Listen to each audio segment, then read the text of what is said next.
Јас не можам да излезам некако од денов денес и така ќе почнем затоа што ние сакаме да зборуваме за слобода во моментов и денеска устари една средба неколку организации на кои што успеавме да се договориме да направиме една коалиција за борба за слобода за изразување. Директен повод се законите кои што влегуваат во парламент во моментов за клевета, навреда и декриминализација, на клеветата и навредата и за странски дописници, а има и уште еден закон што не чека, тој закон за медиуми.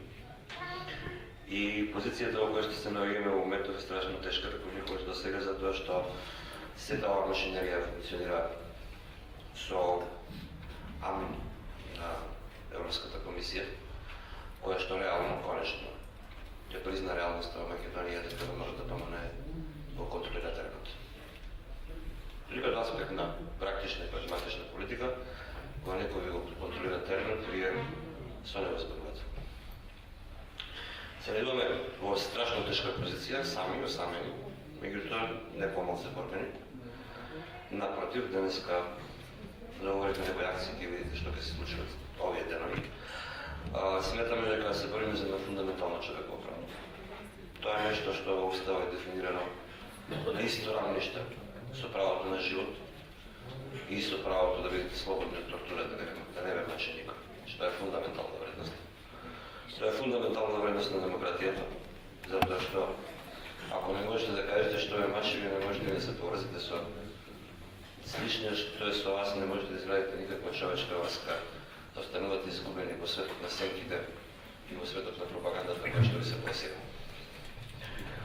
За жал денов го одбележа и извештајот на Европската комисија, кој што точно ова приказна за слободата на изразување беше поздравено дека е направен голем напредок. И направен голем напредок во смисла на реформа кој сме говорили на некои барања што комисијата имаше кон македонската влада. Меѓутоа, реалниот напредок е следен. Лани кога затвори А1, комисијата имаше критики. Годинава го затвори А2, значи тоа е напредок. Помал медиум е затворен, пошто нема поголем да го затворите, значи постигнат е напредок. Во година предпоставам ќе ги позатворат порталите, тоа ќе биде уште поголем напредок, затоа што се понерелевантни.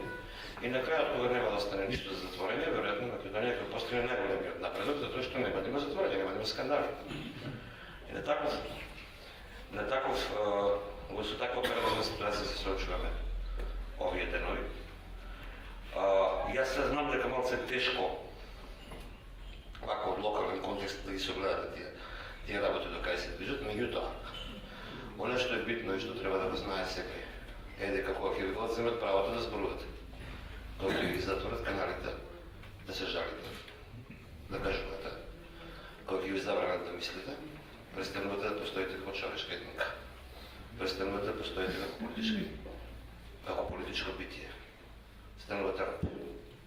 И мислам дека колку да ви изгледа абстрактно во моментот ова што го зборувам, дека вреди да размислите за ова што ви кажувам и вреди да размислите како на кој начин би можеле да ни помогнете во таа борба, барем она малце слобода што е останато, да го задржиме непрегазено.